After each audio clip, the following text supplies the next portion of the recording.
Olá, tudo bem? Bem-vindo ao canal Viver de Renda. Se inscreva no canal, deixe o seu like e compartilhe com os amigos. Nos acompanhe também no Instagram, o Viver de Renda Canal, e o nosso novo canal aqui no YouTube, o Café com Ações. Eu sou Clóvis Faleiro, formado em administração, consultor na área empresarial e investidor na Bolsa desde 2006. Criei o Viver de Renda não para fazer análise nem recomendação de ações, porque existem profissionais competentes e credenciados para fazer esse trabalho. Aqui, na verdade, eu procuro fazer um caminho menos percorrido. O que significa isso? Significa, ao invés de fazer análise e recomendações, exatamente contar um pouco da minha história. E por que eu acho que a minha história pode ser útil a você? Porque é o acúmulo de expertises, de conhecimentos, de experiências, como consultor empresarial, 30 anos fazendo esse trabalho, prestando serviço a grandes empresas do Brasil e do exterior, portanto eu conheço esse universo empresarial por dentro, atuando junto à alta administração de grandes empresas e enquanto investidor, 15 anos na Bolsa de Valores.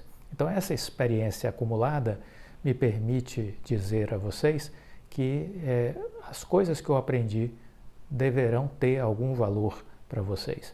Então, maratonem os vídeos já disponibilizados aqui, já são mais de 400 vídeos, estamos caminhando para 450 vídeos nos próximos dias, e assim, maratonem todos os vídeos, porque aqui eu já tenho conteúdos diversos.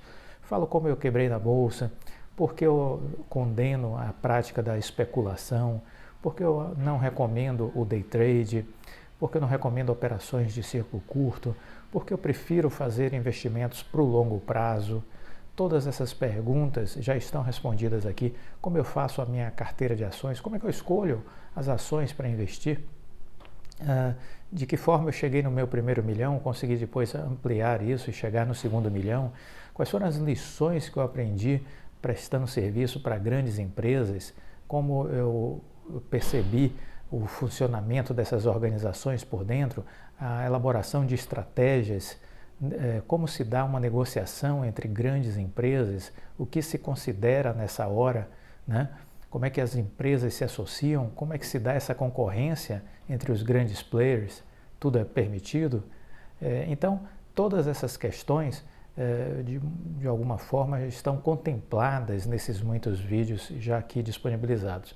Recomendo que maratone, porque tem uma construção de um pensamento já com muito conteúdo, muita informação de qualidade que vai ajudar você a construir uma estratégia, um jeito novo de pensar e de agir. Porque se queremos investir em ações, estamos investindo em empresas. E assim a gente precisa modificar a forma como a gente olha o mundo financeiro, o mundo empresarial, o mundo dos investimentos. Precisamos nos tornar investidores e assim a gente precisa pensar como pensam os empresários e como os grandes investidores. Se a gente não conseguir fazer essa transformação mental de quebra de paradigma, a gente vai ficar refém de uma mentalidade que não vai nos ajudar a conseguir chegar a ser milionários. Apenas 5% da população consegue ser milionária. E por que isso? Porque os milionários, eles possuem uma mentalidade rica, ou seja, eles pensam e agem de uma forma diferente da grande maioria da população. Então, precisamos pensar como eles. Nesse vídeo eu inicio comentando sobre a questão do minério de ferro, que continua em alta. Ele rompeu a barreira dos $200 a tonelada este ano já, e já alcançou agora no início da semana os $220. O que acontece é que as maiores mineradoras do mundo, em especial as da Austrália e do Brasil, estou falando aí da Rio Tinto e da Vale, elas não conseguem mais atender nesse momento a quantidade demandada pela economia chinesa com relação ao minério de ferro. Isso significa então que procura é maior do que a oferta e aí a tendência de preços é para o alto, né? Então, empresas, estamos aí vivendo um ciclo de alta de commodities, o minério de ferro, o petróleo sendo beneficiados e além disso vivendo essa recuperação chinesa muito forte, a recuperação americana também, e esses produtos tenderão a continuar subindo em função dessa forte demanda. Perfeito?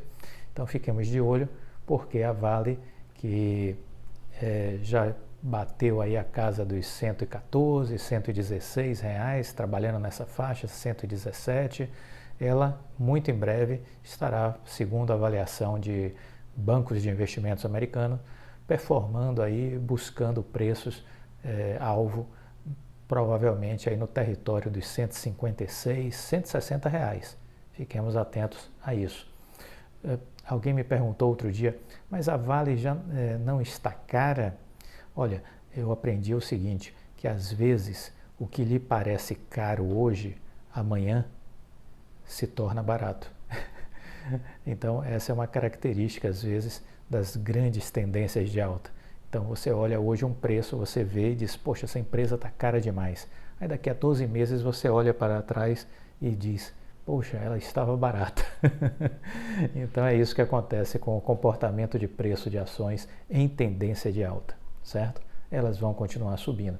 E isso beneficia também, obviamente, a CSN Mineração, né? A CEMIN é outra empresa que vai acabar surfando também esse processo aí de alta do minério de ferro. Perfeito? Muito bem. Dito isso, um outro assunto que a gente vai abordar agora tem a ver com a questão da JHSF, né? A JHSF, ela publicou recentemente os seus resultados e foram muito positivos. Temos que dizer isso, foram muito positivos. Há de se lembrar ainda que alguns negócios da JHSF, ela é uma empresa que trabalha aí com algumas vertentes de negócios, ela tem aeroporto particular para jatos executivos, ela tem shopping center, hotéis e restaurantes, uma construtora, e que o público dela é o público seleto, vamos dizer assim, o público classe A, classe B, né, de alta renda. Esse público é um público mais resiliente e faz com que a empresa também seja mais resiliente, né? Ou seja, ela sofre menos com a crise. Por outro lado, ainda assim, ela é impactada, né? Porque alguns dos seus negócios estão restritos por conta de lockdowns, essa coisa toda, né?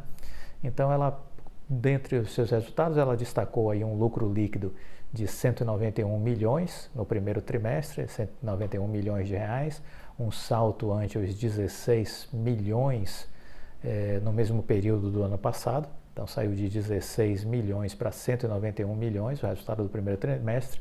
O EBITDA disparou de 65 milhões para 232 milhões de reais nesse mesmo período, né? A margem dobrou para 62,6%. Esse avanço ocorreu com a receita líquida mais do que dobrando, impulsionada pela área de incorporação, que é a área de construção, que acaba compensando as quedas dos outros segmentos de atuação da empresa.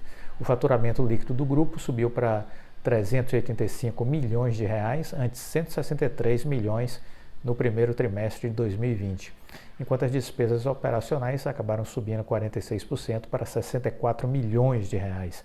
O segmento de incorporação viu a receita subir de 81 milhões para 300 milhões de reais. O EBITDA da unidade saltou de 35 milhões para 238 milhões de reais.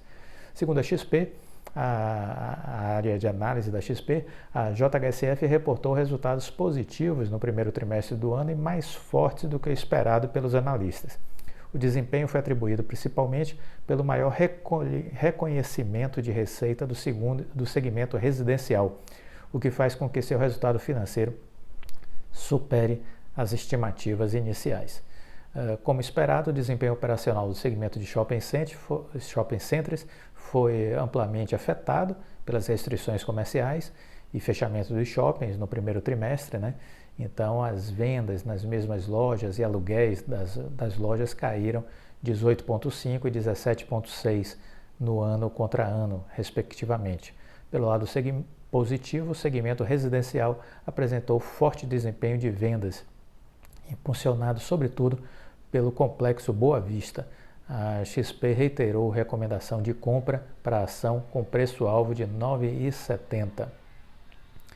É aí a previsão de preço-alvo da XP, certo? Bom, O que mais falar sobre a JHSF? É uma empresa que está no nosso radar, né? Uma empresa que a gente gosta. Ela por conta dessa sua característica de vetores de negócios, né? Pelo segmento de público de alta renda, um público diferenciado, né? A gente entende que ela é uma empresa muito bem posicionada, com um cliente que não sente muito as crises e que são consumidores por excelência, né? E que a empresa ainda vai ser beneficiada muito provavelmente a partir do segundo semestre com a retomada de restaurantes, bares, restaurantes, shopping centers, né, de viagens, né, com os hotéis. Então a gente entende que o segundo semestre será muito mais positivo para a empresa do que foi até agora o primeiro semestre, né? Na parte imobiliária, de incorporação, de construção, segue a empresa com certeza no segundo semestre performando muito bem, tal qual foi o resultado desse início de ano, né? A receita de venda de terreno para XP, que também eles estão vendendo um terreno para XP Investimento, né? Onde vai ser construída a nova sede da XP. Ela não foi reconhecida ainda no primeiro trimestre, será reconhecida nos próximos trimestres, né? E isso vai impactar também muito positivamente o balanço da empresa. Na divisão que concentra os shopping centers, né, destaca aí uma queda de 2,4% na receita líquida e o EBITDA, né, acabou caindo 86%, né, por conta do isolamento social. A JHSF afirmou que decidiu não registrar nenhum efeito de linearização de descontos relacionados a impactos da pandemia na divisão de shopping, absorvendo a totalidade dos efeitos nesse período, certo? Então, diante desses números que a gente vê inicialmente, que foram divulgados nesse primeiro trimestre, a gente continua acreditando, né, no crescimento a partir do segundo, terceiro trimestre e apostando muito num resultado muito positivo para 2021, né? Para arrematar, consolidar os resultados, vale aí então fechar com esses destaques.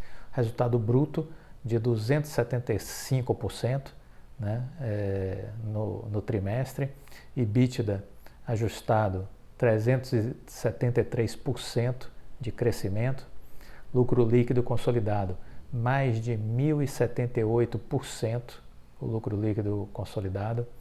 A parte de incorporação, as vendas alta de 247%, resultado bruto 416% de alta, o EBITDA ajustado mais 476% e a carteira de recebíveis mais 160%.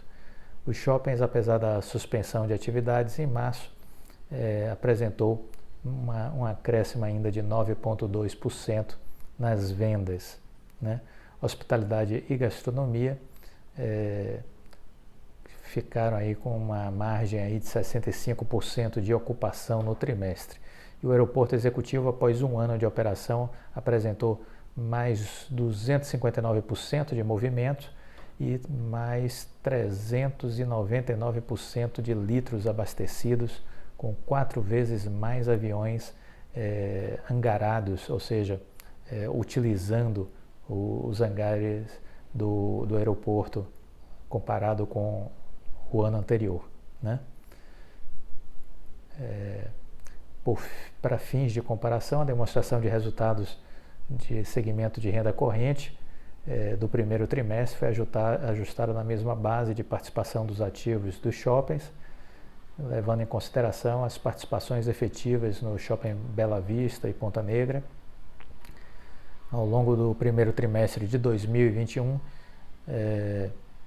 os shoppings tiveram, obviamente,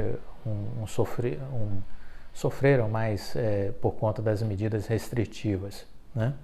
O mês de março, por exemplo, no estado de São Paulo, todos os shoppings e restaurantes estiveram fechados, o que impactou negativamente as operações da companhia, né?